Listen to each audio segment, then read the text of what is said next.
गणेशजनन्ये नमः गणेशजनन्ये नमः गणेशजनन्ये नमः. ಗೌರಿಯ ಅಷ್ಟೋತ್ತರ ಹೇಳ್ತಕ್ಕಂಥದ್ದನ್ನು ನಮ್ಮ ಅಗಸ್ತ್ಯ ಮಹಾಮುನಿಗಳು ರಚನೆಯನ್ನು ಮಾಡಿರ್ತಕ್ಕಂಥದ್ದು ತುಂಬ ಅದ್ಭುತವಾಗಿ ಇರತಕ್ಕಂಥದ್ದು.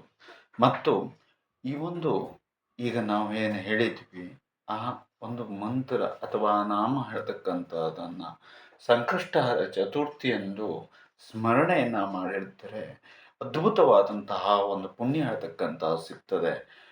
ಜೊತೆಯಲ್ಲಿ ಇವತ್ತಿನ ದಿವಸ ಸಂಕಷ್ಟಹರ ಚತುರ್ಥಿ ಅಂಗವಾಗಿ ಆತನ ಅನುಗ್ರಹಕ್ಕೆ ನಾವೆಲ್ಲರೂ ಪಾತ್ರರಾಗೋಣ.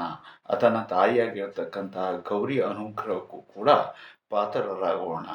ಜೊತೆಯಲ್ಲಿ ಇವತ್ತಿನ ಒಂದು ವಿಷಯ ಅಂತ ಹೇಳಿದರೆ, ನಾವು ದರ್ಭಾ ಚಿಕಿತ್ಸೆಯ ಮೂಲಕವಾಗಿ ಅದೇ ಬ್ರಹ್ಮ ವಿಷ್ಣು ಮಹೇಶ್ವರರ ಏಕಕಾಲದಲ್ಲಿ ಅವರ ಒಂದು ಅನುಗ್ರಹವನ್ನು ತೆಗೆದುಕೊಂಡು ಪರಮಾತ್ಮನ ಒಂದು ಪ್ರೇರಣೆಯಂತೆ ಯಾವ್ಯಾವುದೋ ರೋಗಗಳನ್ನು ಹಾಗೂ ಯಾವುದೇ ದೊಡ್ಡದಾದಂತಹ ಔಷಧಿ ಉಪಚಾರ ಯಾವುದೂ ಇಲ್ಲದೇನೆ ಸಂಪೂರ್ಣವಾಗಿ ತನ್ಮೂಲಕವಾಗಿ ವಾಸಿಯಾಗಬಹುದು ಅಂತ ಹೇಳುವುದನ್ನು ಈಗಾಗಲೇ ಮಾಡಿ ತೋರಿಸಿರ್ತಕ್ಕಂಥದ್ದು, ಮಾಡಿಕೊಂಡವರಿಗೆ ಅನುಭವಕ್ಕೆ ಇರತಕ್ಕಂಥದ್ದು, ಕೆಲವರಿಗೆ ಬಂದಿರತಕ್ಕಂತಹ ಮಾಹಿತಿಯನ್ನು ನೋಡಿ ಅನುಭವವು ಕೂಡ ಇರ್ತಕ್ಕಂಥದ್ದು. ಅದರಲ್ಲಿ ಒಂದು ಅದ್ಭುತವಾದಂತಹ ವಿಚಾರ ಅಂತ ಹೇಳಿದರೆ, ಬೆಂಗಳೂರಿನಲ್ಲಿ ವಾಸವಾಗಿರತಕ್ಕಂತಹ ಅಲ್ಲೇ ಹುಟ್ಟು ಬೆಳೆದಿರತಕ್ಕಂಥ ಒಂದು ಬುದ್ಧಿಮಾಂದ್ಯ ವ್ಯಕ್ತಿಯೋರ್ವರು ಕೆಲವು ಸಮಯಗಳ ಹಿಂದೆ ಇಲ್ಲಿ ಬಂದು ತಮ್ಮ ಮಗನ ಆರೋಗ್ಯದ ಬಗ್ಗಾಗಿ ವಿಚಾರವನ್ನು ಮಾಡಿದರು. ನಿಖರವಾದಂತಹ ಪ್ರಶ್ನೆಯ ಮೂಲಕವಾಗಿ ವಿಚಾರವನ್ನು ಮಾಡಿ ತಿಳ್ಕೊಂಡು ತದನಂತರ ಅದರ ಪರಿಹಾರವನ್ನು ಕೂಡ ತಕ್ಷಣ ಕೈಗೆತ್ತಿಕೊಳ್ಳಲಿಕ್ಕೆ ಸೂಚನೆಯನ್ನು ಕೊಟ್ಟರು. ತನ್ಮೂಲಕವಾಗಿ ಅದನ್ನು ಎತ್ತುಕೊಂಡು ಮಾಡಿಕೊಂಡು ಹೋದ ನಂತರದಲ್ಲಿ ಈಗ ಆ ವ್ಯಕ್ತಿ ಹೇಳ್ತಕ್ಕಂಥವರು 50-70% ಬುದ್ಧಿಮಾಂದ್ಯತೆಯಿಂದ ಹೊರಗಡೆ ಬರ್ತಾ ಇದ್ದಾರೆ. ಮತ್ತು ಅಷ್ಟೇ ಅಲ್ಲದೆ 100ಕ್ಕೆ 100 ಆಗಬೇಕು ಅಂತ ಹೇಳೋದಾಗಿ ಕೇಳ್ಕೊಳ್ತಾ ಇದ್ದಾರೆ. ಇದು ಒಂದು ಅದ್ಭುತವಾದಂತಹ ವಿಚಾರ. ಯಾಕೆ ಅಂತ ಕೇಳಿದರೆ, ಯಾವುದೇ ದೊಡ್ಡದಾದಂಥ ಔಷಧಿಗಳನ್ನು ಅಥವಾ ಕೋಟ್ಯಾಂತರ ರೂಪಾಯಿಗಳನ್ನು ಖರ್ಚು ಮಾಡಿದರೂ ಕೂಡ ಸಾಧ್ಯವಾಗದೇ ಇರತಕ್ಕಂತಹದ್ದು ಕೇವಲ ಎಲ್ಲೋ ಕೂತು ಎಲ್ಲೋ ಇರ್ತಕ್ಕಂತಹ ಒಂದು ವ್ಯಕ್ತಿಗಳಿಗೆ ದರ್ಭಾ ಚಿಕಿತ್ಸೆಯ ಮೂಲಕವಾಗಿ ಇಂತಹ ಒಂದು ರೀತಿಯಾದಂತಹದ್ದನ್ನು ಮಾಡ್ತಾ ಇದ್ದೇವೆ ಅಂತ ಹೇಳಿದರೆ, ಅಥವಾ ಅಂಥವರಿಗೆ ಒಳ್ಳೆಯದಾಗ್ತಾ ಇದೆ ಅಂತ ಕೇಳಿದಾಗ ತುಂಬ ಹೇಳಲಿಕ್ಕೆ ಸಾಧ್ಯವಾಗುವುದಿಲ್ಲ. ಅಂತಹ ಒಂದು ಸಂತೋಷ ಇರತಕ್ಕಂಥದ್ದು ನಮ್ಮ ಮನಸ್ಸಿಗೆ ಉಂಟಾಗ್ತಾ ಇರತಕ್ಕಂಥದ್ದು.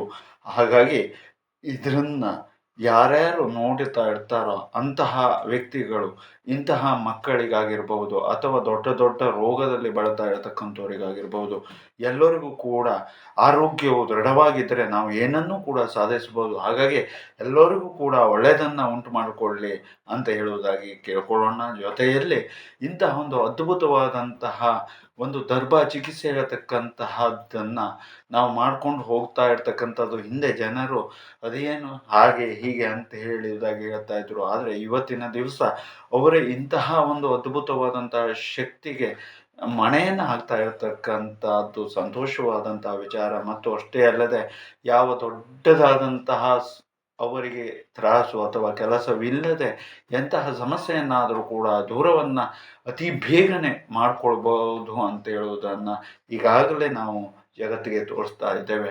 ಇದೇ ರೀತಿಯಲ್ಲಿ ಪ್ರತಿಯೊಬ್ಬರೂ ಕೂಡ ಆರೋಗ್ಯ ರಕ್ಷಣೆ ಆಗಿರಬಹುದು ಅಥವಾ ನಿಖರವಾದಂತಹ ಜ್ಯೋತಿಷ್ಯದ ಮೊರೆಯನ್ನು ಹೋಗಿ ಮತ್ತು ದೈವಿಕವಾದಂಥ ಅನುಗ್ರಹದಿಂದ ಇಂತಹ ಒಂದು ಶಕ್ತಿಯನ್ನು ತೆಗೆದುಕೊಂಡು ಅವರ ಒಂದು ಶರೀರವನ್ನು ದೃಢಕಾಯವಾಗಿ ಮಾಡಿಕೊಳ್ಳಿ ಅಂತ ಹೇಳುವುದಾಗಿ ಕೇಳ್ಕೊಳ್ತಾ, ಮಹಾಗಣಪತಿಯು ಎಲ್ಲರಿಗೂ ಕೂಡ ಸನ್ಮಂಗಲವನ್ನು ಉಂಟು ಮಾಡಿಕೊಡಲಿ ಮತ್ತು ಗಣೇಶನ ಸಂಪೂರ್ಣ ಅನುಗ್ರಹ.